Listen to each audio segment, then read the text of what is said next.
Boyd Keller lifted one orange barricade and waved 3 families toward the service lane. "Serena cleared it," he called. Then he looked straight at me and said, "You turn every disagreement into an emergency." Only Serena had ever said those exact words. She'd thrown them across our kitchen 2 nights earlier, after I'd asked why Boyd's sponsor badge still worked after hours. Now children in bright paper wristbands stood between his pointing arm and my posted map, while their parents tried to decide which man could get them out alive if the hills caught fire. The lane hadn't been walked that morning. It narrowed behind the loading wall where temporary fencing killed the turnaround space. An unapproved route during a drill teaches a bad route for a real fire. That wasn't philosophy. It was how confusion acquired body weight. A stroller stuck sideways, an older neighbor waiting behind it, smoke deciding for everybody. Serena stepped beside Boyd instead of toward me. "He paid for half this drill. I told him he could help. Don't make this about control, Darius." The humiliation landed hot under my collar. My wife had just made his money sound more legitimate than my public duty, with families watching. I faced the crowd and raised my radio. "Drill stop. Nobody enters the service lane. Return to the blue arrows and hold at the west doors." Then to Boyd. "A sponsor buys folding tables. It doesn't buy command." He smiled as if calm belonged to whoever could afford it. This is exactly what Serena meant. My stomach tightened, but I didn't answer the marriage hiding inside his sentence. I walked every family back to the approved line and waited until the last wagon cleared the lane. At the administration tablet, I opened the sponsor panel. Boyd's label glowed green. My authority to stop movement was clear. How long I could lock him out wasn't. I knew the fire marshal would examine that difference. I deactivated the badge anyway and entered the reason. Unauthorized route change. Pending review. The little square turned gray. Public disruption was now mine, along with whatever waited at home. Serena waited until the families moved inside. "You embarrassed him." "He redirected families." "He was trying to help." Boyd stood beyond the doors, testing his dead badge against the reader. I had been right about the route. Watching Serena watch him, I understood that being right about danger might not settle what I had just done. Later that day, the fire marshal review room smelled like old coffee and printer heat. Nia Park set the route map, access log, and my incident note in 3 separate stacks. Boyd sat opposite me, his jacket still carrying dust from the center lot, and performed patience like it was another donation. Nia tapped the posted map. First conclusion. The service lane wasn't approved. Darius was authorized to stop movement and return everyone to the marked route. Relief loosened my jaw. Second conclusion. Boyd had no operational authority. Sponsor status doesn't change that. The relief sharpened into vindication, which turned out to be a dangerous shape for relief. "Serena authorized me," Boyd said. "Serena can approve sponsor presence within her volunteer role," Nia replied. "She can't transfer county command." "Then his lockout is retaliation." "It is under review," she said, giving him exactly as much comfort as a closed door. "You may challenge its duration. You still don't direct a drill." I expected her to leave the gray label where I had put it. Instead, she turned the access log toward herself. "Your emergency authority covered the immediate stop. Your unilateral revocation lasts only through this review period. Anything longer needs independent grounds." The words didn't reverse me. They fenced me in while I was still enjoying being right. "So he can buy his way back?" "No. And you can't convert a correct safety call into permanent personal control." Nia held my gaze. "One rule, Darius. It has to restrain the person with the checkbook and the person with the badge." Boyd leaned back. I stopped arguing. Accepting the limit felt like swallowing a bolt, but I accepted it. Nia collected the original access record before either of us left our chairs. She marked it for retention, saved the audit state, and gave me a read-only copy. I could see what had happened. I couldn't alter it, annotate the original, or go hunting through private systems because my marriage had made me suspicious. Boyd left first, promising a written objection. When the door closed, Nia rested one hand on the sealed stack. "Records can tell us who extended access and when. They can't tell us why unless someone supplies that fact lawfully." I carried the copy out like a hot plate. It offered a lawful path towards Serena's choice, and no permission to manufacture the rest. The next morning, Nia let me bring Maybelle into the records office under a narrow permission. Posted sheets, badge label history, nothing private. May had retired as fire chief years earlier, but she still studied paperwork the way some people inspected smoke, looking for the small change that meant trouble had already started. "Forms don't confess," she said, sliding on reading glasses. They tell you where to ask the next honest question. She separated the drill roster from the standing sponsor permissions, then pointed to the access label change column. This is where a courtesy became a key. Don't ask the paper to make it an affair. The bluntness helped because my mind already wanted to.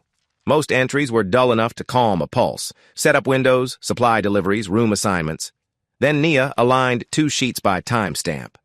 Serena's volunteer credential had authorized an extension on Boyd's sponsor access the morning after our private kitchen argument. His badge had stayed active beyond the group work window she later described to me. The fact struck quieter than Boyd's voice had. Serena hadn't accidentally forgotten that his label worked. Her credential had kept it working. Still, the sheet showed only access, timing, and her authorization. It didn't show what happened behind any door. It didn't explain why Boyd knew our sentence. Certainty stopped exactly where the ink stopped, and I hated the discipline of that boundary. I asked Naya to preserve the originals for any ethics review that might follow. She sealed the permission sheets with the access audit, recorded the custody time, and returned my identified copies as read-only files. May saw only what Nia had approved. Nobody copied private messages, searched a device, or turned my suspicion into a homemade warrant. May watched Nia close the envelope. Clean custody is slow, she said. That makes angry people call it weak. Sponsors fear empty chairs more than complaints. Social absence is leverage they understand. You think that's what we need? I think you're alphabetizing your anger. Keep it off the evidence. That almost made me laugh. Almost. She had given me something better than agreement, a way to keep pain from touching the evidence. In that room, I began to trust her. The sealed record proved Serena had chosen to extend Boyd's access after our argument. It proved nothing about what their relationship had been. I left with May beside me and turned toward the living witness my copies couldn't replace, the person who had made the choice. That afternoon, I went to the community center intending to ask Serena one clean question about the access extension. Disavowal caught me in the corridor beside the volunteer cabinets. She held the scheduling binder against her ribs, not dramatically, just tightly enough that I noticed. Nia was 10 steps behind me, returning the sealed record receipt. Can I tell you something if you don't turn it into a conclusion? Jessa asked. I looked at Nia. She came over but didn't take the binder. Tell us what you personally saw, Nia said. If you aren't sure, say that too. Jessa nodded. I keep the volunteer schedule. I know when people signed out. Serena had told me the planning meeting stayed full until 8 with the volunteers together. Jessa opened to that date and touched one line with her thumbnail. The group was gone before 7. I came back during the next hour for the cabinet checklist. Serena and Boyd were the only 2 still there. She swallowed. I saw them alone. I didn't hear what they said. My body made the leap before my mind did. Heat rose through my chest, followed by a cold so complete the fluorescent light seemed louder. That missing hour fit beside Serena's credential and Boyd's confidence. Fit wasn't proof. People could be alone for reasons that didn't destroy a marriage. People could also build a lie out of an ordinary schedule. Did you see them touch? I asked. Jessa shook her head. No. Leave together? I didn't say that. The correction embarrassed me, which meant I needed it. Nia wrote only the time, the empty building, Jessa's first-hand observation, and the schedule she maintained. She didn't circulate the statement or call it evidence of an affair. Jessa closed the binder. This coordination work pays me. I can't afford to become anybody's side. You don't have to, I said, though every selfish part of me wanted her memory to become a weapon with a handle. What you saw is enough to ask about. Nothing more. Her shoulders lowered by maybe half an inch. I didn't find Serena in the corridor. That was probably mercy. Hope for clarity and dread of it had become the same sensation under my breastbone. I carried Jessa's exact interval home instead of carrying an accusation, because Serena needed to explain the missing hour before rumor or rage explained it for her. That evening, Serena sat at our kitchen table with both hands around a mug she wasn't drinking from. The room looked offensively ordinary. Grocery list under a magnet, one burned-out bulb over the sink, my lunch container drying by the stove. I took the chair across from her and kept my hands flat on the table. One question, I said. You told me the full volunteer meeting ran until 8. Jessa says everybody else was gone before 7 and you were alone with Boyd during the next hour. What happened? Serena stared at the date. Her first breath shook. The second one didn't. I lied about everyone being there. The sentence opened space in me, then filled it with worse possibilities. Why? Because Boyd and I had crossed an emotional boundary once, a long time ago. She rubbed her thumb along the mug seam. I knew how it would look if I admitted we stayed behind together. An emotional boundary means what? That I let him become someone I talk to instead of you. She said it carefully, as though careful language could make betrayal observe a lower speed limit. Serena admitted that she had later discussed our marriage with Boyd. My work hours, our arguments, the parts of me she called rigid. But she denied any physical intimacy. She said the private contact had ended, and there was nothing current between them. He knew the exact sentence from our kitchen, I said. You turn every disagreement into an emergency. I didn't give him that wording. Then how did he have it? I don't know. She met my eyes too late. Darius, he's just a sponsor now. The word just did more work than truth should need. Now, I asked, you said this happened a long time ago. It did. The conversations came later, but they ended. I handled it badly. I was ashamed. That might have been true. Shame explained concealment. It didn't establish where the boundary had actually stopped, when contact ended, or why Boyd walked into my drill sounding like he owned a room inside my marriage. I wanted to call her a liar and make certainty arrive by force. Instead, I asked whether she would repeat the account in a formal review. She said yes. I told her I wasn't making the final accusation that night. Her smaller truth had ended my uncertainty about concealment. It had given me no relief, only claims that facts could test. The following day, Boyd was waiting in the center administration area beside a sponsorship schedule pinned under clear plastic. Serena stood near the copier, arms folded. Jessa worked at the far desk, matching volunteer hours to the next safety program. Nobody had invited an audience, but money creates one by making every nearby job listen. Boyd touched the line for the next installment. Funding and vendor support follow meaningful access. End this inquiry, restore my standing, and Serena tells people I acted within my role. Then the installment moves. He said it once, precisely, like a man reading terms everyone sensible had already accepted. You didn't act within your role, I said. You changed a route you had no authority to change, and you made a temporary disagreement personal. You quoted my marriage at me. Boyd glanced at Serena. I quoted an accurate concern. Her face tightened, but she didn't explain where he got it. He turned to her. You can clear this up publicly? No, Serena said. It was the first time since the drill that she refused him where I could see it. The refusal didn't repair what she had hidden, and I wouldn't use it as proof that her smaller story was complete. But Boyd noticed. His pleasant expression lost all its furniture. Then consider the installment delayed, he said, and vendors will make their own decisions about where support goes. The threat moved through the room without raising its voice. The upcoming program depended on sponsor money and outside crews. Jess's paid coordination hours sat inside that budget. No money had vanished yet, but Boyd had put his hand on the valve. Keep the inquiry open, Serena said to me. I won't make that statement. I hated that part of me registered her refusal as loyalty arriving late. The inquiry stays open, I told Boyd, and I'm not ordering my wife to restore your reputation. You may want to price that principle, he said, then walked out past the badge reader he could no longer use. Through the glass wall, I could see trucks from Boyd's vendors lined along the curb, their crew logos bright on the doors. My route stop had been clean. His pressure was real. Between those truths, anger offered me a broad answer. Shut out every crew connected to him before Naya finished reviewing anything. It felt protective for exactly as long as I refused to name what else it felt like. The threatened loss had handed me a decision that resembled safety, and wasn't. That afternoon, I opened the access control form and stared at operational basis. The cursor blinked with bureaucratic patience. Nia had authorized me to keep Boyd himself out while she reviewed the drill. She had not found a defect in the training of every crew linked to him. I knew the distinction.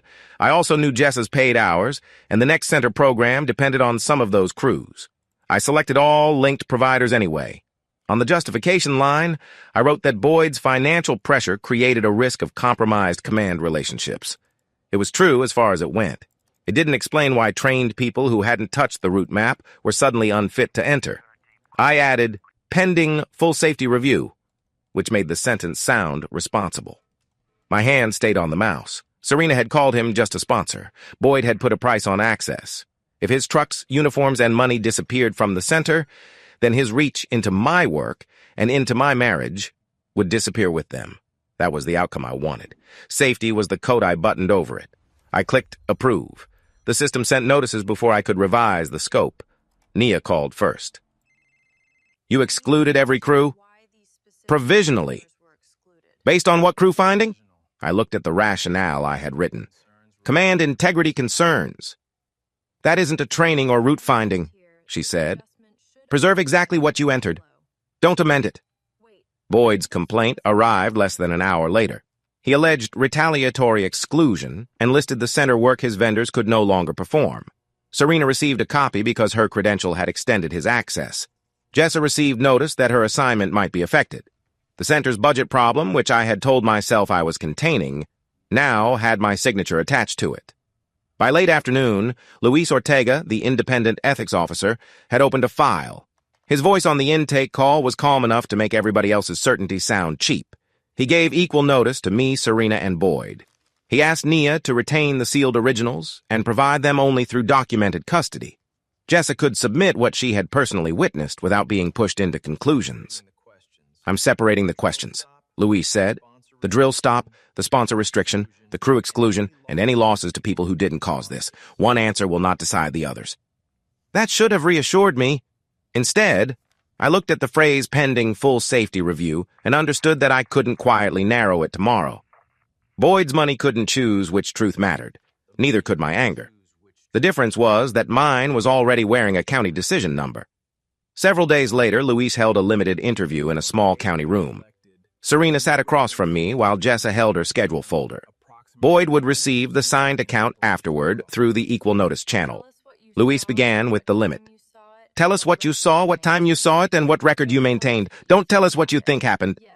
Jessa nodded. Her voice was quiet but steady. She said the last other volunteer signed out before 7. A few minutes later, she saw Serena and Boyd leave the planning site together. Jessa remained in the side office finishing the paid hours sheet. They returned after 8, after the group meeting Serena had claimed was still underway had supposedly ended. The next morning, Jessa said, Serena asked me to leave the group end time at 8 on the schedule. I told her that wasn't when the group left. She said changing it would create confusion. Luis placed Nia's unchanged schedule copy beside Jessa's account. The ordinary ink had survived the lie. Does any of that establish what happened after they left? Luis asked. No. I know when they left, when they came back, and what I was asked to keep on the sheet. That restraint hurt worse than accusation. There was nowhere for me to dismiss Jessa as dramatic or loyal to my side. She had brought only the hour Serena had tried to erase. Luis turned to Serena. Do you dispute the timing? She looked at Jessa first. No. Do you maintain that the relationship never became physical? The room seemed to draw tight around the metal table. Serena pressed her fingertips together until the knuckles blanched. No, she said. It did. The affair ended, but it happened. I had spent days begging uncertainty to become a fact. When it did, my body rejected the bargain. Heat climbed my neck. My hands went cold. The floor stayed level only because I fixed my eyes on a scratch in the table and let it become the whole county. Luis had Serena state the confirmation in her own words, then took custody of Jess's signed account and Nia's schedule copy. He didn't ask for intimate detail. He didn't need it. Before we left, he issued the same account and confirmation to Boyd through the equal notice channel. The betrayal was no longer a suspicion Boyd could call jealousy or Serena could reduce to an emotional boundary. I had certainty now. It didn't feel like solid ground. It felt like the shelter had been removed, leaving the current questions exposed. When had the affair ended? What came after it? And why had Boyd still been walking through doors Serena could open? That night, Serena and I met on the front walk instead of inside our house. I had asked for a scheduled start and one subject. It was the same structure I used when smoke made people careless. I hated needing it with my wife. The porch light cut across her face. Between us was the access history Nia had preserved.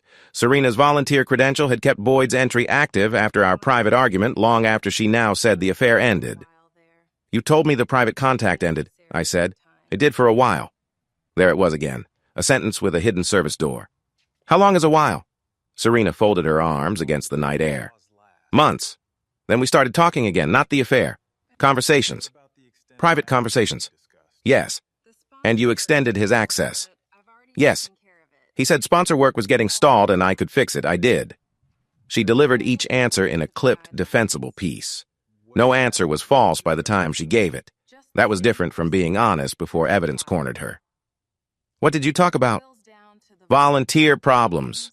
His sponsorship. Us. Us how? She looked toward the dark front windows. I complained about your hours. I said you could be rigid. I told him about arguments in general. Did you give him the exact sentence he used at the drill? No. Did the affair start again? No. I believed none of her denials simply because they were spoken, but the record proved access and timing, not a resumed affair. Jessa had never claimed more than she saw. I could not turn the blank space into evidence because the answer I feared fit inside it. I told Serena that the access extension and later conversations were relevant to Luis's review. With her consent, I called him from the walk, and she repeated those facts while I stood beside her. She still denied giving Boyd the exact insult. Luis said he would treat the old affair and the present access as separate conduct. When the call ended, Serena said, "He was a sponsor by then. Not just one." She flinched at her own phrase. The affair was now fact, and the contact that supposedly ended had restarted. I knew more than I had that morning, yet the quotation from our kitchen remained untouched, like one closed door in a hallway where Serena had finally admitted every other door existed. Colin Shaw's office had 2 matching chairs and no desk between them, a design choice that probably looked humane in a catalog. To me, it felt like a room built to deny cover. Serena sat on one side. I sat on the other. We were there voluntarily, a fact Colin established before he asked anything else. "Today gets one question," he said. "What happened after the affair ended?" I opened the folder I'd brought. Colin shook his head. "Not an evidence hearing. The evidence is why we know there was an affair. And I'm not authenticating it. Luis does that. This room deals with what each of you says happened and what you choose to do with it." Serena clasped her hands. "The affair ended. Later I let Boyd back into private conversations and extended his access. But by then he was just a sponsor." The phrase struck the same bruise with practiced accuracy. "He was a former lover you were hiding from me," I said. "He knew a sentence from our kitchen. She still won't explain that, and you want me to talk about feelings as if the missing fact is decorative." Colin's voice stayed level. "I want you to decide whether grief can be discussed without making this room deliver a verdict." "What am I supposed to grieve?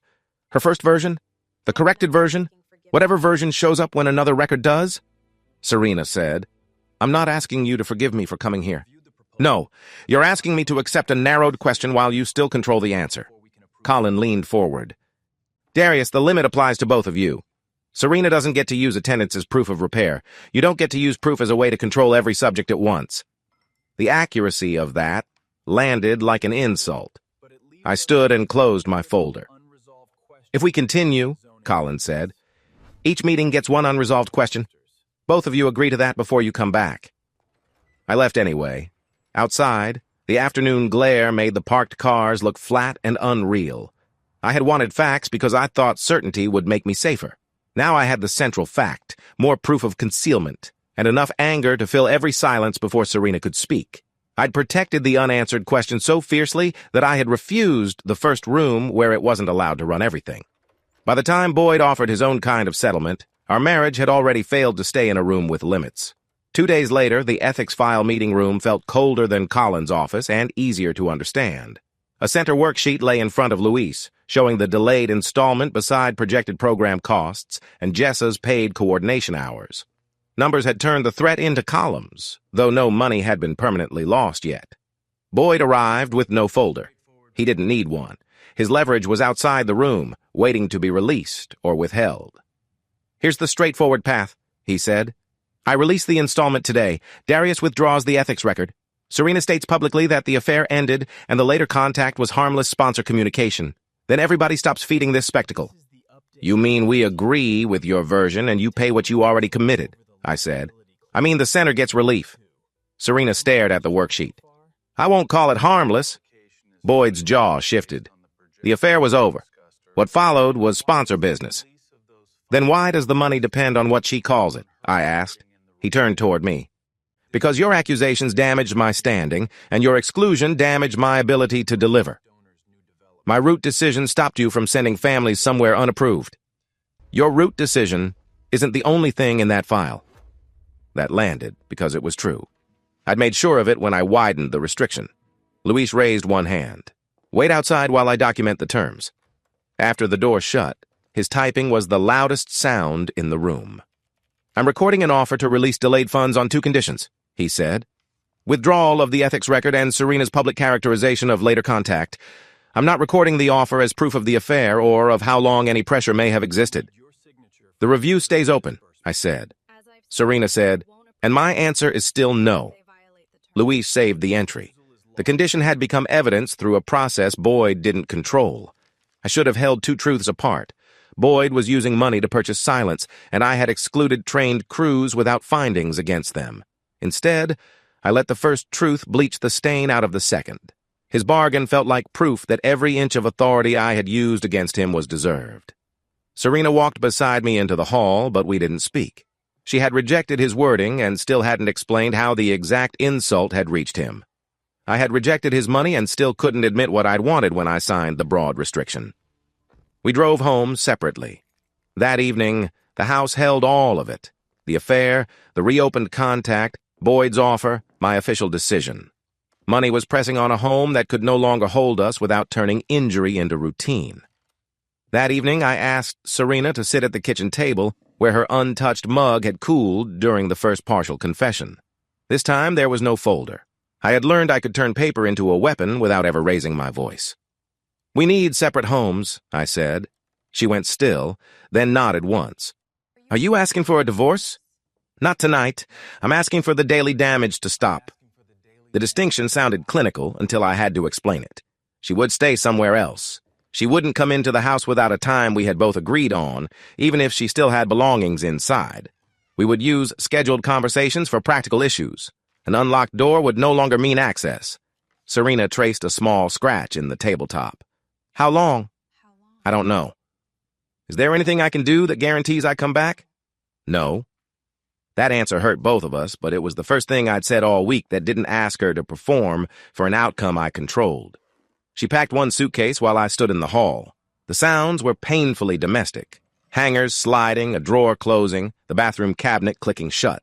She took work clothes, toiletries, and the charger from her side of the bed. She left framed pictures where they were.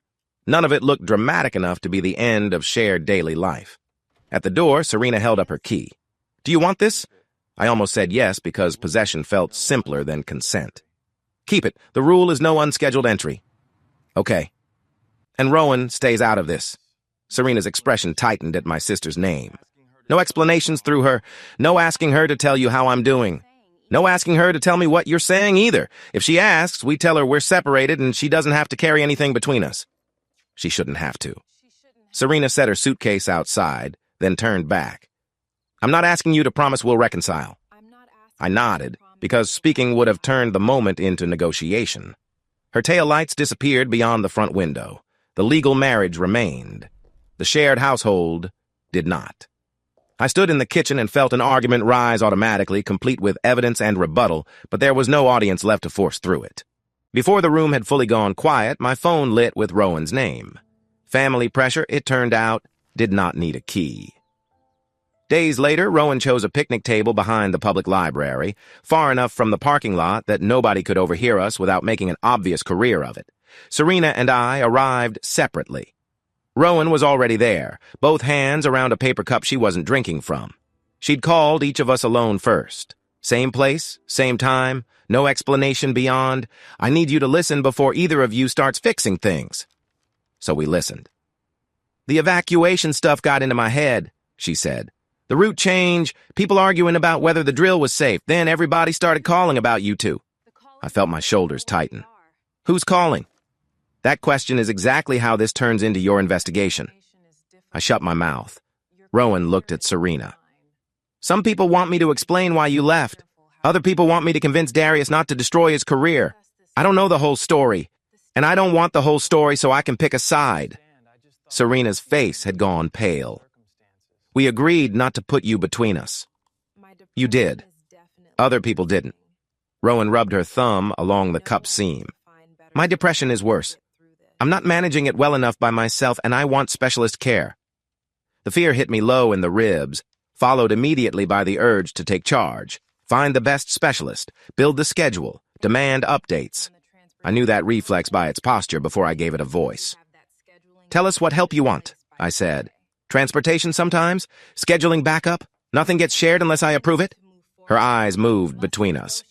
And neither of you gets to use how I'm doing to negotiate with the other. Serena can't tell you I need her back in the house. You can't tell Serena the separation is hurting me, so she owes you something. Serena nodded. Understood. I had to swallow before I could say it. Understood. Keeping Rowan ignorant of the affair had spared her facts, not consequences. She'd still absorbed the root anxiety, the calls, and the pressure to translate our separation into a position. We had protected the secret and congratulated ourselves for protecting her. Rowan finally took a sip from her cup. I'll decide what each of you knows. I'll also decide if I want both of you involved on the same day. The rule was hers, not ours. That made the next task harder and cleaner. Serena and I had to coordinate Rowan's care without treating coordination as access to each other. The following week became a chain of approved details. Rowan chose the specialist and marked which appointment times Serena and I could see. I handled transportation because my field schedule left certain mornings open. Serena covered the scheduling gaps, calling the office only after Rowan asked her to, and sending confirmations directly to Rowan. Nothing passed through the marriage. On the morning of the first appointment, I pulled up outside Rowan's place and found her waiting on the steps. She got into my truck, adjusted the air vent, and looked at the phone mounted on my dash. Serena moved next Thursday's appointment, she said. I asked her to. You can know because it changes when I need a ride. Okay. That's the whole update. Okay. She watched me for a second, checking for the follow-up question I wanted to ask. I kept it behind my teeth. At the specialist's office, Rowan checked herself in. I stayed in the waiting area with a county safety bulletin folded uselessly in my lap. Every few minutes, my eyes found the closed hallway door. Concern wanted information. Love, in that moment, required accepting that I wasn't entitled to it. Afterward, Rowan told me she wanted to continue. That was all she authorized. I drove her home and entered the next transportation time on the shared logistics calendar. Serena filled a cancellation opening later that week, when I was assigned to a field inspection. She didn't call me to announce the favor. Rowan sent one line. Serena is taking me. No action needed. That sentence produced a strange, quiet relief. Serena and I were cooperating, but it didn't feel tender. It didn't make me want her back in the house. It didn't reduce what she'd done or change what I'd done with my authority. It simply meant Rowan reached care when she chose to reach it. By the end of the week, transportation was stable, scheduling had backups, and Rowan controlled every update. Serena and I hadn't earned marital credit because none was available. We had completed a family responsibility under someone else's rules. The calm felt fragile, but it was real. For a few days, helping didn't have to mean possessing. Then Serena expanded her ethics account, and Boyd's latest funding offer stopped looking like the beginning of his pressure. The equal notice account took place at the community center. Jessa brought 3 identical packets into the meeting room and placed one before each party. Same pages, same order, she told Luis. I'm keeping the volunteer schedule separate unless you request it. Luis thanked her, and she returned to her desk. The distinction mattered. Jessa knew schedules and what she'd witnessed. She wasn't there to explain Serena's choices. Boyd sat across from us with his hands flat on the table. Serena sat beside neither man. Luis started with one question. Was the conditional funding offer we recorded the first time sponsorship had been tied to private contact or public support? No, Serena said. She described the period after the affair without trying to reopen its intimate details. Whenever she resisted private conversations with Boyd, he reminded her that sponsor confidence affected installments and vendor cooperation. Whenever she challenged the authority he claimed around the center, he warned that people could stop returning her calls or decide she was unreliable. He didn't have to say all of it every time, she said. After a while, mentioning the next installment was enough. Boyd leaned back. I discussed the consequences of damaging a sponsor relationship. That isn't a threat. It became one when the relationship you wanted included private access to me, Serena said. Luis kept his attention on her. And during the drill? I knew what he'd threatened before. I backed his standing because I thought he'd punish the center and isolate me if I didn't. She paused. That explains why I did it. It doesn't make what I did to Darius harmless. Understanding landed in me without bringing Mercy along for company. Her public defense of Boyd had been partly self-protection. It had also given his money more authority than my safety role while families waited beside an unapproved route. Fear changed the shape of her choice. It didn't erase the impact. Boyd denied demanding loyalty. Luis reminded him that his latest offer already tied money to our silence and Serena's wording. "I'll test the longer pattern against the recorded conditions and the center treasurer's sponsorship records," Luis said.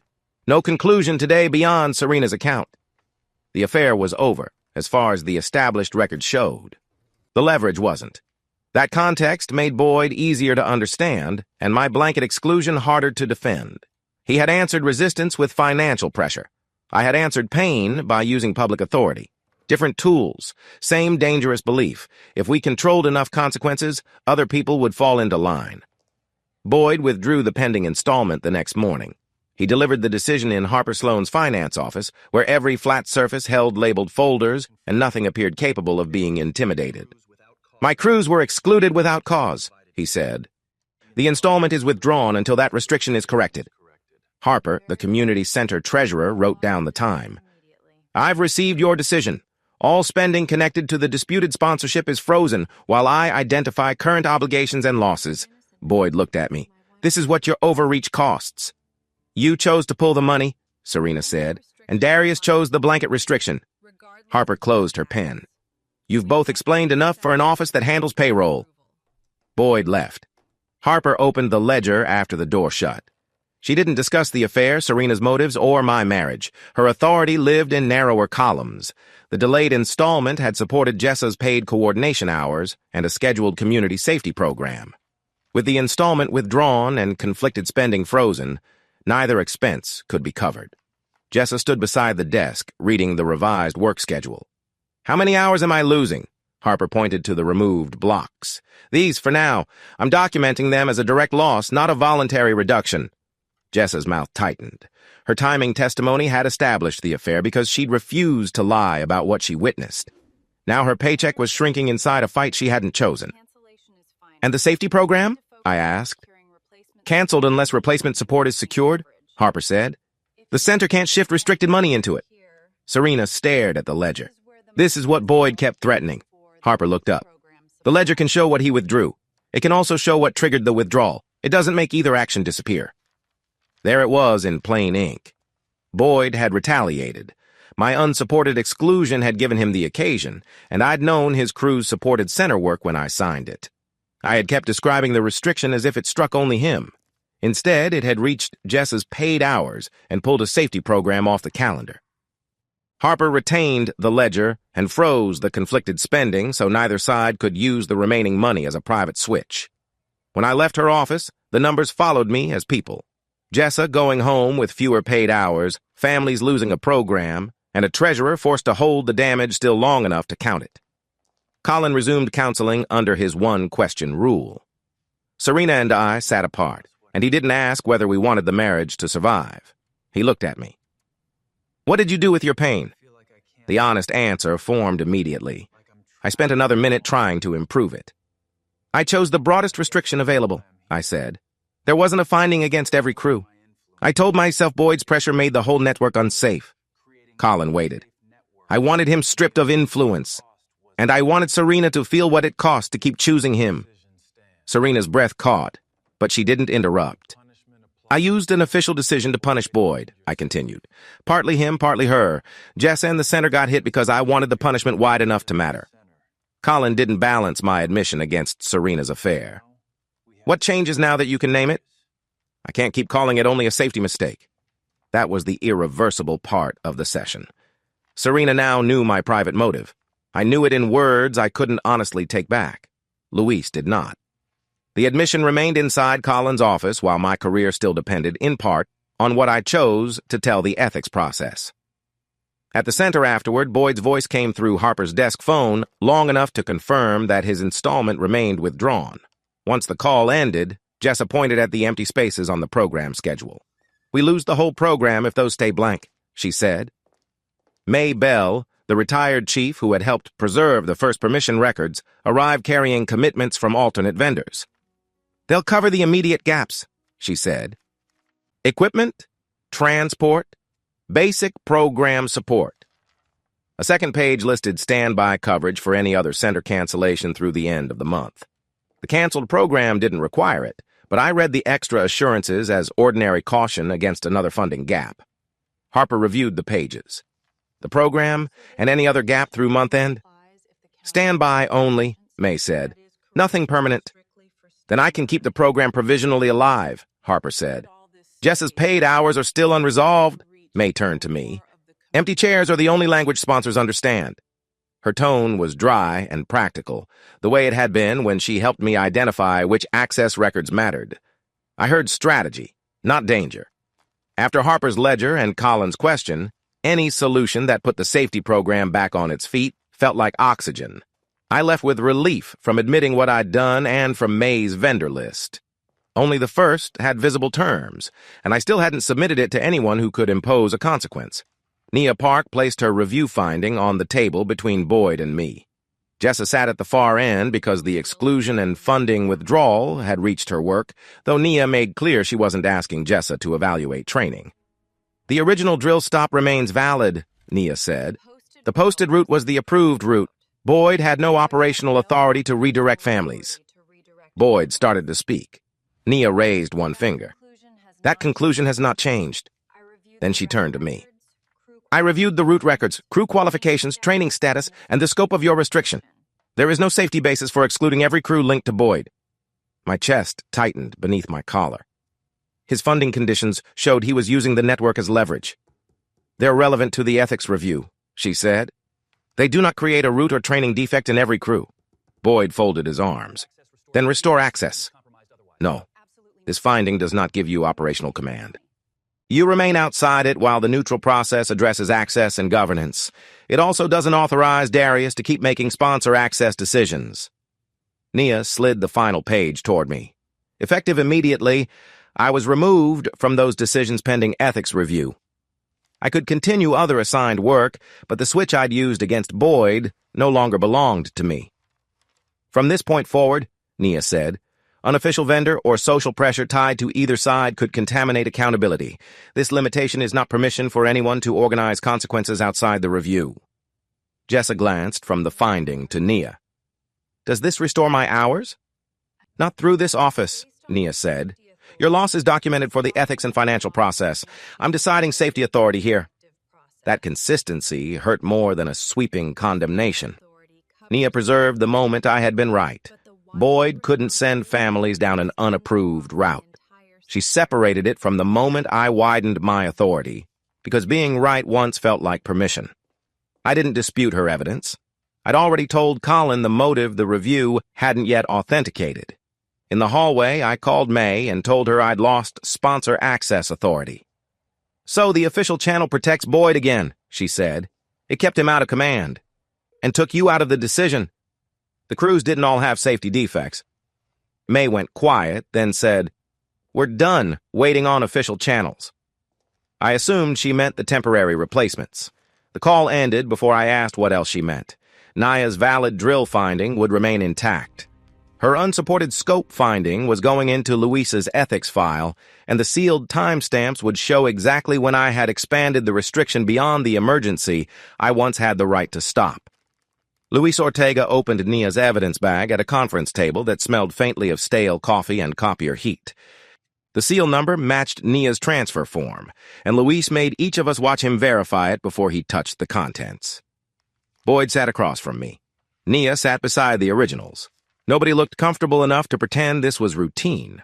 The first record was the route stop I had entered during the drill, time-stamped, the posted route cited. Boyd's unauthorized change identified, Nia's later validation attached. Then Luis placed my crew-wide restriction beneath it. The gap between them was less than an hour. It felt like a second life. Boyd leaned forward. That proves he built a case after the fact. It proves sequence, Luis said. It does not prove fabrication. Boyd tapped my later rationale. He called it safety. Nia answered before I could. The first action was a valid safety remedy. The later scope wasn't supported by crew qualifications, route conditions, or training findings. Those are different conclusions. Luis turned the pages toward me. My original entries were intact. I hadn't altered Nia's record, backdated the stop, or invented a training defect. That should have felt like relief. Instead, it stripped away the defense I'd been carrying since I signed the exclusion. I had sometimes let the two decisions blur in my own mind. Families waiting beside an unsafe route, then Boyd's entire network losing access. Pain had made the second choice feel continuous with the first. The timestamps refused that story. Your emergency entry was complete before you expanded the restriction, Luis said. I'm finding no falsification. I'm also finding that the expansion was a separate discretionary act. My mouth had gone dry. Understood. It was the only answer I could give without beginning the confession I still owed. Boyd gained a point in the process, not the authority he wanted. Nia's finding still kept him outside operational command. Luis secured the originals again, recorded the custody transfer, and gave us read-only copies of the authenticated sequence. The records didn't call me a liar. They did something harder. They showed exactly where the emergency ended and where I had decided to keep going. The next morning, Nia called me into the county field office before shift briefing. My yellow field vest was hanging from the back of my chair, and the promotion packet I'd been updating for months sat in the top drawer. I noticed both before I sat down. Nia kept her voice level.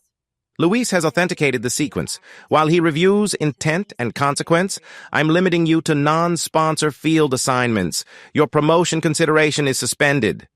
Suspended was an administrative word with a trapdoor under it.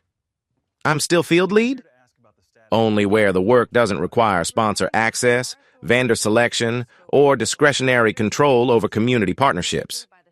And if I appeal now, you may. But the verified sequence makes the limitation necessary during review. Luis decides the final ethics result. I'm deciding what authority is safe for you to hold today. Through the thin wall, I could hear two people at the front counter arguing that Nia had handed Boyd a victory. One called my restriction proof that sponsor money always won. It would have been easy to walk out and let their anger become my defense. Nia seemed to read that calculation on my face. Boyd is still excluded from operational command. The rule doesn't change because applying it to you hurts. There it was again. The same standard that had protected my original drill stop, now cutting into my career. I signed the temporary duty notice. I'll take the reassignment. The promotion packet stayed in the drawer. I didn't throw it away, because the final decision wasn't Nia's yet. I also didn't carry it home and begin drafting speeches about betrayal. My first reduced assignment was a line of address checks along the East Ridge, work normally split between field leads and sponsor crews. I drove it alone, confirming turnarounds, hydrant clearances, and gate widths, while someone else handled every partnership question. At noon, my phone filled with messages from people who wanted me to fight publicly. I silenced it. The loss wasn't theoretical anymore. Neither was the reason I had made myself vulnerable to it. With discretionary authority gone, I had fewer places to hide pain inside a command. For the next few days, my job became a collection of tasks no one could mistake for power. I checked brush clearance behind a row of duplexes, measured whether an engine could make a narrow turnaround, and replaced a sun-faded evacuation notice with one that would survive another summer. The work mattered. That was almost worse. I couldn't dismiss it as punishment, only feel how carefully the judgment had removed my discretion while leaving my usefulness. Every stop gave my phone time to collect advice. One caller wanted a petition accusing Nia of bending to Boyd's money. Another suggested Serena should make a public statement defending my record. A third said Rowan could set people straight about what the pressure had done to our family. I pulled onto a gravel shoulder and called that last person back. Do not contact my sister about my review, I said. I'm trying to help you. Then leave her out of it. The sentence sounded clean.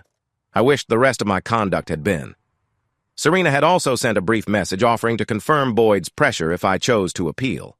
I told her Luis already had the relevant account, and I wasn't asking her to campaign for me. She replied, understood, and nothing else.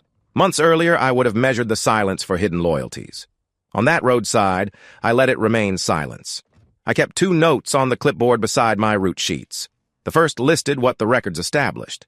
The emergency stop was valid, the blanket exclusion came later, and its scope lacked safety support. The second held one sentence I had said only in Colin's office. I wanted the punishment wide enough to matter. The first note could be authenticated. The second depended on me. By Friday, humiliation had lost some of its heat.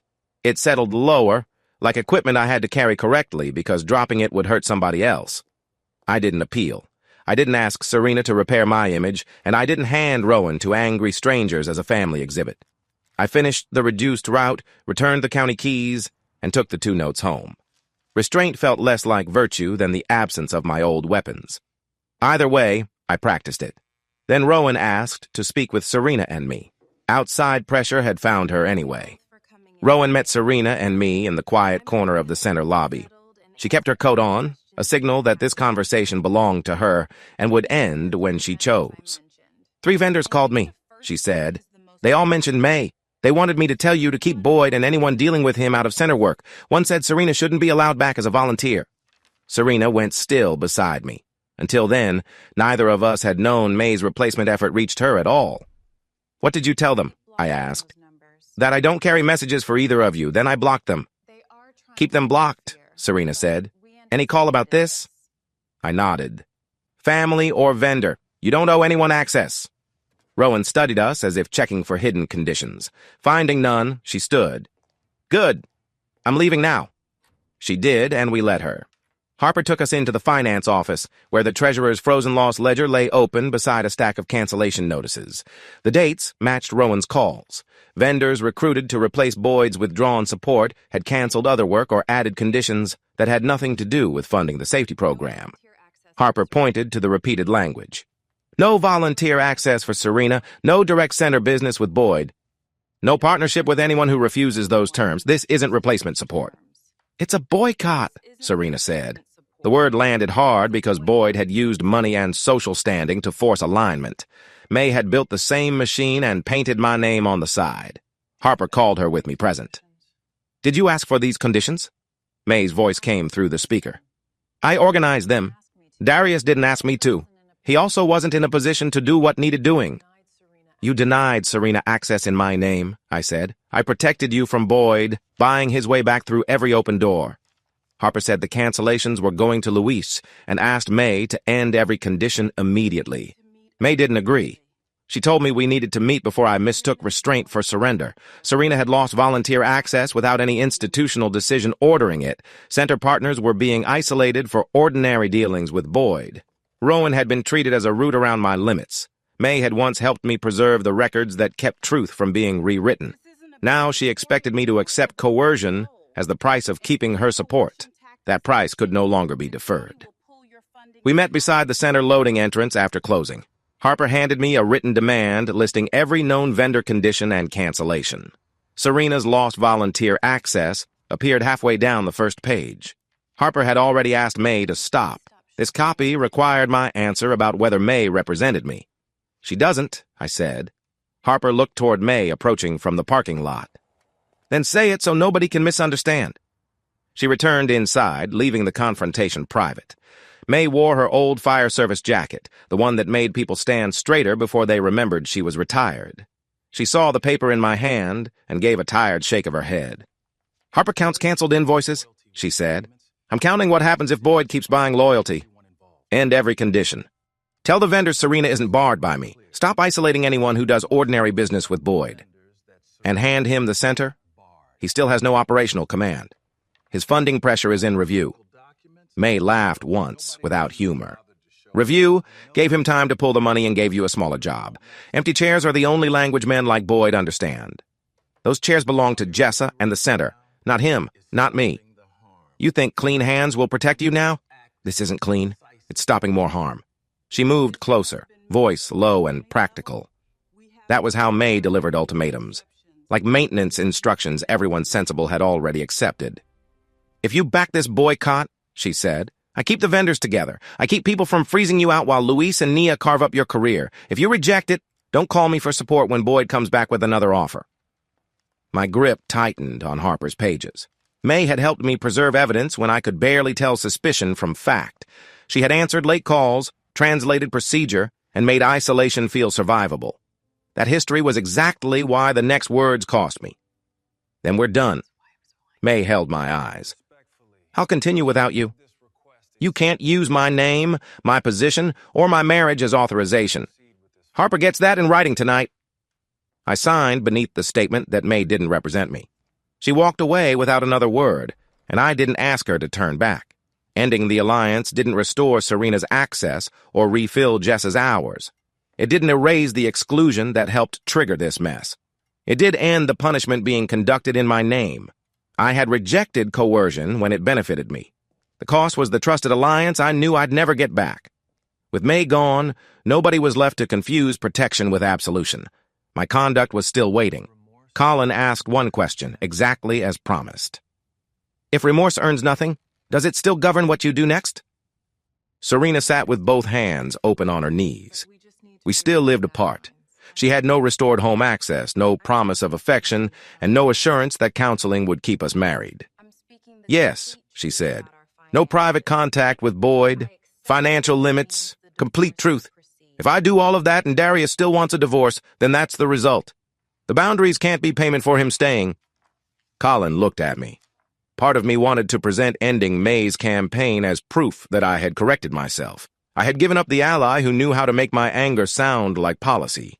The loss was real. So was the temptation to invoice Serena for it.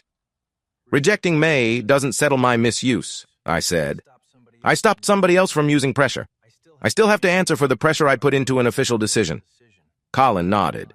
He didn't say that honesty had saved the marriage. It hadn't. He ended the session with the question answered and the outcome untouched. That afternoon, I took my written submission to Luis. Nia's authenticated sequence was attached. Valid route stop first. Unsupported crew-wide exclusion later.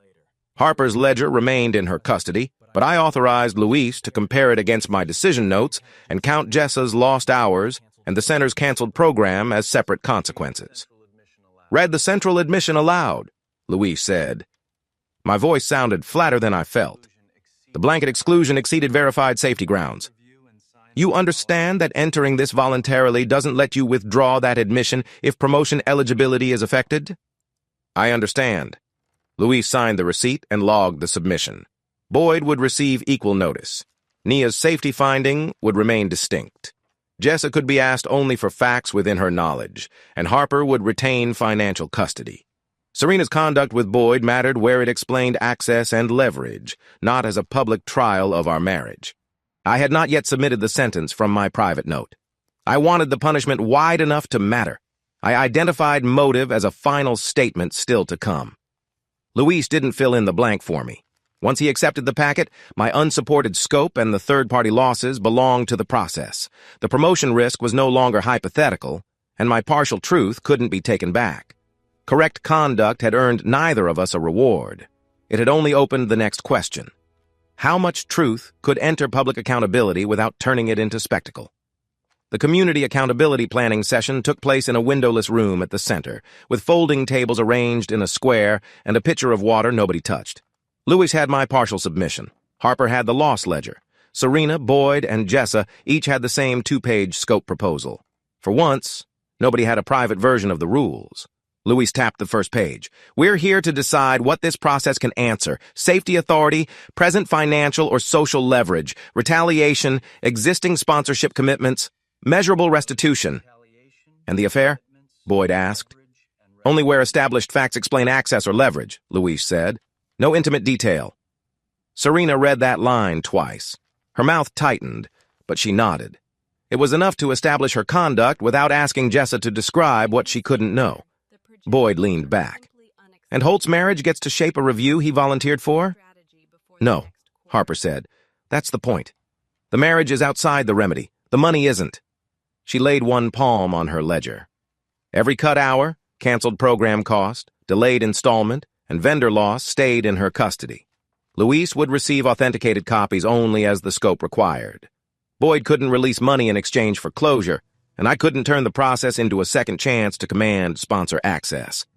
Jessa lifted her proposal. If somebody asks whether the affair started again, what am I supposed to say? What you personally saw, Luis said, and what you did not see. Nothing about motive, nothing about this marriage's future. Then he added the final limit.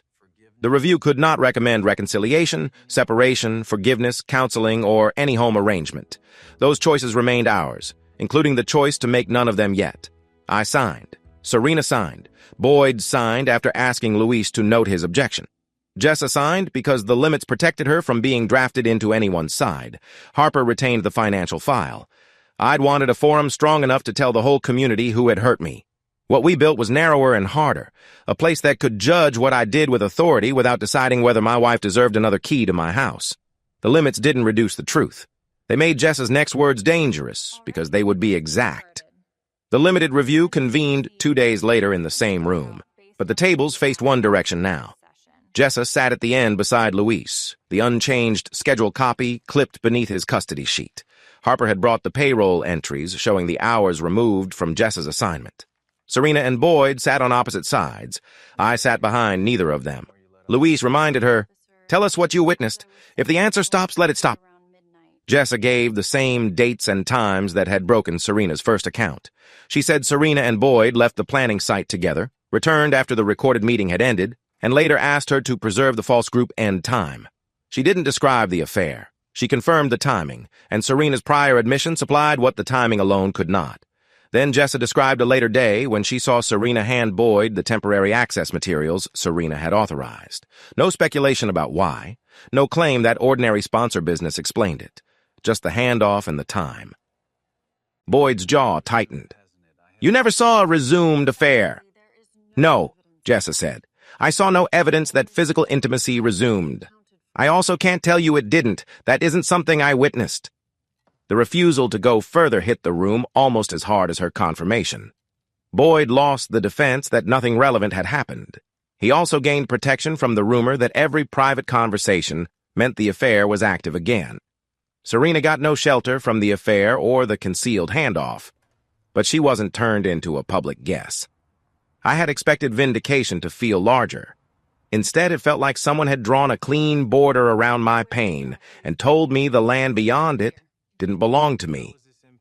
Harper asked about the work consequences. Jessa named the coordination shifts she'd lost after Boyd withdrew the installment and my blanket exclusion cut off his crews. Harper matched each shift to the payroll ledger. The total was ordinary enough to fit in one small box on a form. Rent and groceries tend to look unimpressive when reduced to boxes. Luis entered 3 bounded findings: the completed past affair, the later access handoff, and Jessa's documented lost hours. He also entered the limit Jessa had stated. The record would not call the affair resumed. Accuracy cost Serena exposure, and Boyd his denial. It cost me the easier story in which every uncertainty belonged to my side. But when Jessa stood, her restitution was calculable, and her dignity was still hers. During recess, Boyd asked for a sponsorship discussion with Luis present. Harper joined us because the commitments were in her files and the losses were in her ledger. We stood in a side room that smelled faintly of burnt coffee. Nobody sat. Apparently chairs were now politically sensitive. Boyd started with procedure. "Darius created the exclusion. Now the review built around that exclusion gets to decide what happens to my money. That's bias wearing a name tag." "Your objection goes into the record," Luis said. "It doesn't erase the written sponsorship terms." Harper opened the agreement to the commitment schedule. "These installments funded identified programs and paid coordination work. Are you claiming the existing commitments ended when access changed?" Boyd looked at me before answering. "No. The commitments remain binding. I'm challenging who controls the process." That concession changed the air. Harper didn't own Boyd's business, and nobody was proposing to take his livelihood. But the money already promised to Jessa's work and the center's canceled safety program was no longer a favor he could pretend had vanished. Then he found the hinge he always used. "I'll release the installment immediately if Darius asks to withdraw his ethics submission and stops adding to it. The center gets relief today." "The admission already received doesn't disappear," Luis said. "Then let it stop there," Boyd replied. "No motive statement, no prolonged fight." My body answered before my judgment did. My shoulders loosened. I pictured Jessa seeing her hours restored and the safety program returning to the calendar. I pictured my unfinished motive staying private. One request from me could make several people breathe easier. Harper closed the agreement. "Payment of a binding commitment isn't consideration for silence. Your concession gives us another route." Boyd's expression sharpened. "A route he controls?" "Not if it's going to work," Harper said. I didn't accept Boyd's offer. I also didn't give him the satisfying theater of an immediate refusal. Luis recorded the condition exactly, and Harper marked the commitment clause she could use to draft neutral administration. The clean exit remained in front of me, convenience purchased by omission. The alternative would restore what Boyd owed only if I gave up something I still possessed. the ability to keep my hand on sponsor control. Colin waited until the limited review was finished before scheduling us again. Serena arrived from her separate place, and I came from mine. We sat in the same chairs as before, but the room felt less like neutral ground than a border crossing. We knew what facts could pass through. We didn't know what feeling could. Colin didn't revisit the testimony. He didn't ask whether I believed Serena's account now or whether her no-contact commitment had held. Those were different questions for different thresholds. He looked at me. Has affection returned? The honest answer came without heat, which made it hurt more. No. Serena's breath caught. Her hands tightened once around each other, then loosened. She didn't ask whether I meant not yet or never. She didn't list the boundaries she had accepted. She didn't mention the volunteer standing May's campaign had already cost her or the public comfort the limited review had stripped away. I understand, she said. No private contact with Boyd still means no private contact. It doesn't depend on how Darius feels about me. Colin turned to me. Can you let that answer stand without promising a later one? Yes. Saying it felt like setting down a tool I'd kept reaching for after I'd already damaged the job.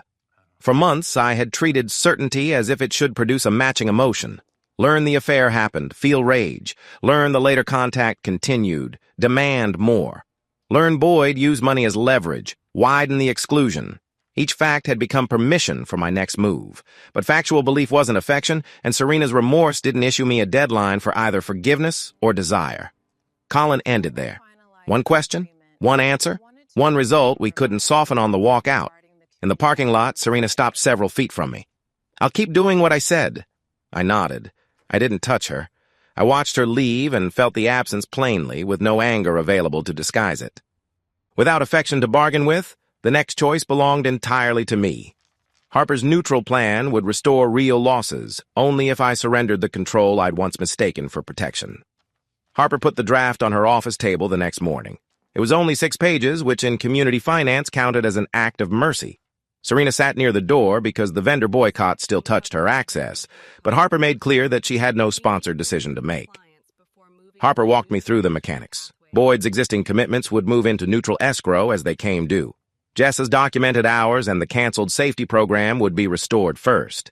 Payment would buy Boyd no command role, no governance credit, and no private right to set access.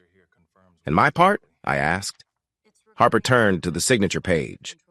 You permanently surrender sponsor control authority. You don't direct release, choose vendors, or use delayed funds to pressure Boyd. Luis gets the executed instrument and the restitution schedule. The page looked harmless. A few lines, 2 signature blocks, 1 blank date. Signing it would also connect Harper's loss figures to my admitted unsupported exclusion. Restoring Jess's hours would make the ethics case against me cleaner, not kinder. Serena said quietly, You don't owe me a signature. It isn't for you, I said. That came out harder than necessary, but it was true. The instrument belonged to the people our conflict had reached. Harper had just sent Luis the unsigned draft when her phone rang. She listened, then handed it to me. May's voice had none of the warmth it once carried. Your written demand is refused, May said. If Harper turns Boyd's check into absolution, I'll widen the boycott to every vendor that honors those commitments. Meet me privately before you put your name on that instrument. You already have my answer about the boycott? Then come repeat it while Boyd makes his offer. After that, nobody gets to pretend they misunderstood. She ended the call. May had stopped pretending her campaign was temporary. She meant to punish anyone who accepted money Boyd already owed. Harper scheduled the signing, but the line with my name remained empty. I slid the unsigned instrument into my field folder. Outside Harper's office, Serena asked me to wait. There's one fact I still haven't corrected, she said. You need it before you face them. I stood there with neutral restitution under my arm and 2 coercive systems waiting for an answer. Before I could answer either one, my wife had chosen to open the last closed door. Serena and I went to a small meeting room off the center hallway. Through the closed door, I could hear carts rolling over tile, the ordinary machinery of a place that had kept operating while the rest of us turned every relationship into leverage. She stayed standing. The sentence Boyd used at the drill, the exact one from our argument, you were right that he got it from me. I felt the words in my chest before I understood them. For weeks I had imagined hidden roots. Another witness. Some private access I hadn't found, maybe a coincidence so ugly it only looked deliberate. I had also wondered whether Boyd's knowledge proved the affair had resumed. Serena didn't make me ask the next question. It was after the affair, during one of the sponsor disputes. I was angry at you. I wanted Boyd to tell me my anger was justified, so I repeated your exact words to him. Later, when he used them in front of you, I let you believe there might be another source. Her voice stayed level, but her face didn't. If I admitted it, then just a sponsor was gone. It would show I was still taking our marriage to him, still asking him to stand with me against you, even after I said the affair was over. That was the answer, not surveillance, not a revived physical affair that Jessa had somehow failed to see. Serena had carried the sentence across the boundary herself, then protected the ambiguity, because ambiguity let her minimize the alliance. My hands went cold. I pressed them flat on the table. Complete knowledge didn't bring relief. It took away the last mystery I could chase whenever sitting still with betrayal felt impossible. She answered the question I kept behind my teeth. I'm telling you now, because you're about to choose what to do with leverage. And I won't let you walk in there still trying to solve something I already know. Affection hasn't returned. You don't owe me anything. This is true anyway. She said she would place that limited fact in Luis's access and leverage record and keep the private language itself out. I watched her sign the consent page and hand it to Luis before we left the center. Custody moved because she chose it, not because I cornered her. I told Serena I believed her. I didn't offer affection, home access, or forgiveness. She didn't ask. Then I picked up Harper's unsigned instrument. Boyd and May were waiting to define loyalty through money or isolation. For the first time since the drill, I had no unanswered fact left to use as an excuse for control. The private meeting was in the center's back conference room, where the blinds never quite met and the air conditioner clicked like it had an opinion. Serena sat near the door. I laid Harper's instrument beside my laptop, with the completed motive statement queued for Luis. Harper had numbered both files, so one documented chain would carry whatever I chose. Boyd leaned forward. Withdraw the ethics submission and withhold the motive statement. I release every committed dollar today. Jessa gets her hours, the center gets its program, and we stop feeding this process. He made it sound less like buying silence than ordering lunch. May folded her arms. Don't sign Harper's paper. Let the boycott work. If you do sign, every vendor that honors Boyd's commitments loses my network. There it was. Boyd wanted money to decide which truth survived. May wanted isolation to decide who deserved ordinary contact. One wore a sponsor badge, and the other wore my old trust, but both offers required me to control people until they agreed with me. Boyd glanced at Serena. She shook her head and moved her chair farther from the table. No one gets my silence, I said, and no one gets to punish the center in my name. I opened the complete statement. It said what my earlier submission had stopped short of saying. I'd selected the broadest crew restriction, partly to punish Boyd and make Serena feel the loss of her alliance. I'd used public authority to deliver private pain.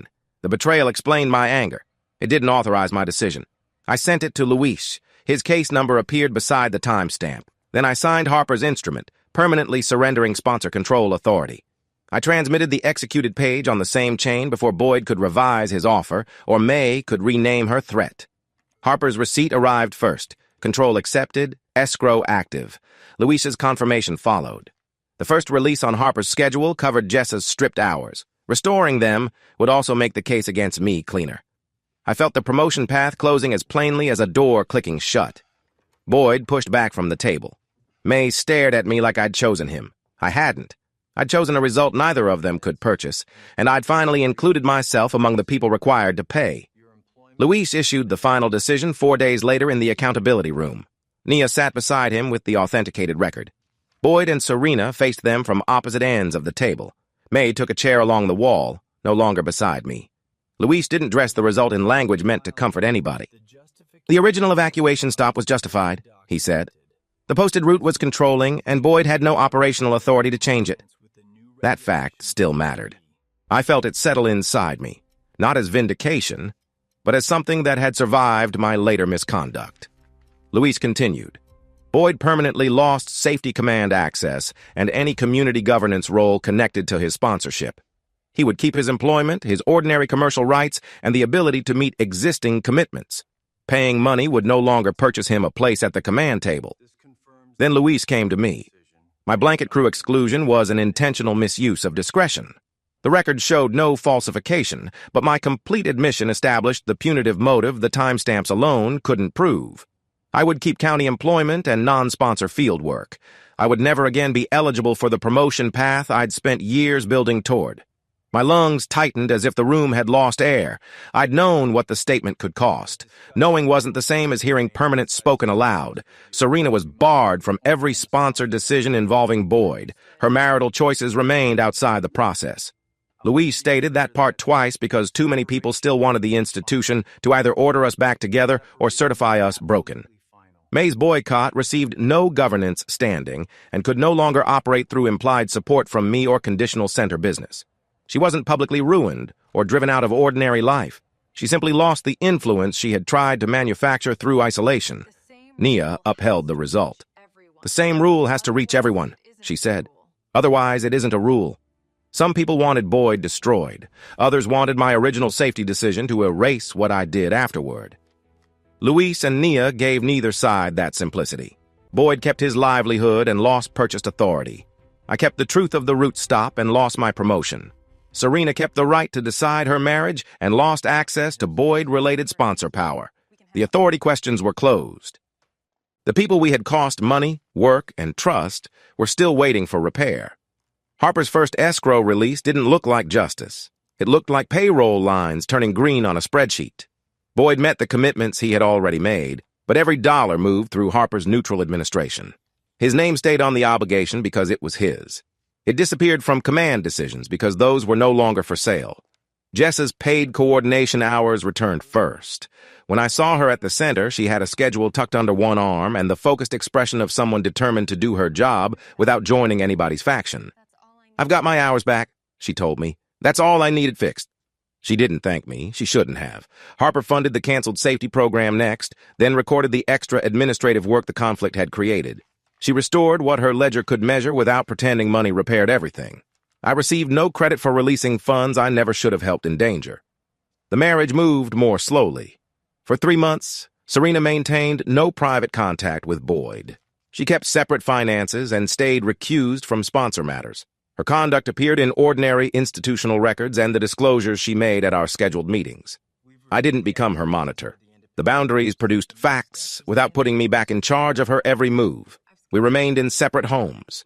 Serena never arrived without permission, and she never used compliance to ask when she could return. Some meetings lasted an hour.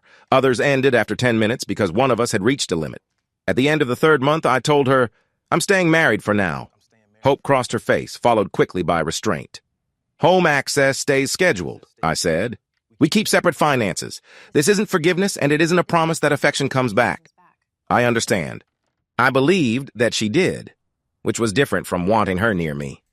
The old marriage, the one where access was assumed and trust didn't require named boundaries, was gone. My promotion was gone too. Staying married couldn't purchase it back, and leaving wouldn't restore it. Still, the center program resumed. Jessa worked the hours she'd lost. Boyd paid what he owed without governing anyone. Serena kept telling the truth when it earned her no closeness. Material repair had arrived. Emotional cure had not. For the first time, I stopped demanding that they arrive together. 4 months after the finding, Serena and I met at a shaded table behind the center. The afternoon was warm enough to soften the asphalt, and somewhere beyond the fence, a sprinkler kept ticking against dry grass. She placed her boundary log between us. "I made a mistake," she said. My body still reacted to that sentence before my mind could. My shoulders tightened. My attention narrowed, hunting for the part she might be minimizing. Serena tapped one line. "I entered Tuesday's sponsor review as Thursday on the recusal calendar Harper keeps. That meant my notice covered the wrong day. I caught it this morning and corrected it before the agenda permissions went out. Nobody flagged it first. The mistake had caused no sponsor access and put her in no decision. It was small enough that the old Serena might have fixed it quietly and decided it didn't count. The old me might have treated it as proof that every correction required my supervision. Why tell me? I asked. Because I said I would report my own mistakes, not only the ones someone could prove. There was no dramatic apology after that. No request to come home. She didn't slide the calendar toward me as if I owed her praise for basic honesty. We moved through the rest of our scheduled discussion: separate expenses, Rowan's transportation preferences, the next counseling date, ordinary subjects handled without secret bargains. When the hour ended, Serena gathered her papers and stood. I stood too. For months, I'd believed her account without feeling anything I would call affection. Belief had returned before warmth, and trust was still behind both. Colin had warned us not to force those thresholds into one answer. I stepped around the table and pulled Serena into one brief hug. She went still in my arms, then rested her hands lightly against my back. She didn't hold on when I released her. "That was affection," I said. "It wasn't an answer about living together." "I know." Her eyes filled, but she smiled without trying to enlarge the moment. We left in separate cars and returned to separate homes. Nothing about Boyd's restrictions changed. Nothing about my career changed. The hug didn't forgive the affair or erase my retaliation. It changed only what was possible, which was more than either of us had possessed the day before. At 8 months, Colin asked the next question. He didn't review the affair, the ethics finding, or the months of separate living. Each of those answers already had consequences. Repeating them would only let us hide inside familiar pain. "Is cohabitation safe enough to attempt?" he asked. Serena looked at me but didn't answer first. "Staged," I said. "Separate finances stay permanent. Separate rooms at home.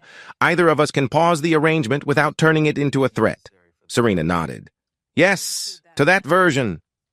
Colin made us say what the decision didn't include.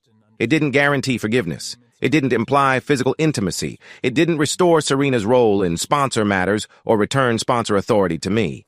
It didn't change Boyd's limits or my promotion loss. Serena moved back with a few boxes and used the room across the hall from mine.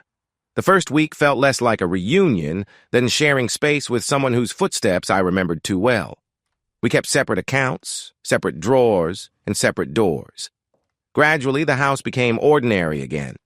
We divided groceries without turning receipts into evidence. If Serena needed privacy, she closed her door. If I felt anger rising, I named it instead of issuing a rule. Either of us could leave a conversation and return at an agreed time. 3 months later, at the 11-month review, Colin asked one final threshold question. He gave each of us time to answer independently. "Do you want physical closeness now?" he asked, "without treating tonight's yes as permission tomorrow?" I said yes. Serena said yes. Neither answer was accepted on behalf of the other. We could reverse them at any point without reopening the institutional case or claiming the marriage had failed. That evening, Serena paused outside my room. The room across the hall remained hers. "Still yes?" I asked. "Yes," she said. "You?" "Yes." She stepped inside, and I closed the door. What followed belonged to us and proved nothing beyond the consent we had given that night. In the morning, our separate finances remained separate. The professional boundaries remained permanent. Her room stayed hers. Cohabitation and intimacy had entered through different doors, months apart. Neither was a cure. Both were choices we could make again, or refuse without surrendering the truth. 1 year after the evacuation drill, the county entered another dry week. My job title hadn't changed, and it never would. I still did field work, still checked plans, still felt the empty space where promotion had once seemed inevitable. That Saturday, Serena, Rowan, and I handled a sprinkler watch for an older neighbor. Water swept across the yard in slow silver fans, while the afternoon heat pressed the smell of dust and cut grass into the air. Rowan still kept her specialist appointments and decided what information she shared with us. She had also decided to join us that afternoon, which meant she reserved the right to announce when we were done. Serena and I had learned not to convert her presence into evidence about our marriage. We worked from a short checklist. I watched the sprinkler pattern along the fence while Rowan timed the scheduled pass. Serena carried the clipboard around the shaded side of the house. Halfway through, she came back and held up the page. "I missed the shaded strip on my first pass," she said. "I checked it now, but I didn't mark it when I was supposed to." Nobody had confronted her. No witness had contradicted her. The missed item was minor, but she had brought it forward before anyone could discover it. My old reflex stirred. "Take the clipboard, repeat the entire watch. Stand over the next one so nothing could be hidden." I let the impulse pass. Thanks for telling us, I said. Serena nodded toward the schedule clipped beneath the checklist. The next watch is Thursday. You can take it. On my own, if that's what you want. It is. I wrote her name beside the Thursday slot. I didn't add mine underneath it. Rowan stretched her legs in the shade. 5 more minutes, she said. Then I'm ready to leave. So we waited because she had chosen to wait. Serena checked the last item, handed me the clipboard, and sat beside Rowan without asking whether the day meant more than it did. The past wasn't gone. Boyd still had ordinary work, but no purchased authority. May hadn't regained my confidence. Serena and I shared a home again under boundaries neither of us pretended were temporary. When Rowan finally said, "I'm ready," we shut the gate and walked away together, while the sprinklers kept turning behind us. If stories about betrayal, accountability, and earned trust stay with you, subscribe to Infidelity Director for more. What do you think Serena, Boyd, May, and I each owed the people we hurt, and which of us truly changed? Thank you for watching, and remember that truth becomes repair only when we accept its cost and give up the right to control the outcome.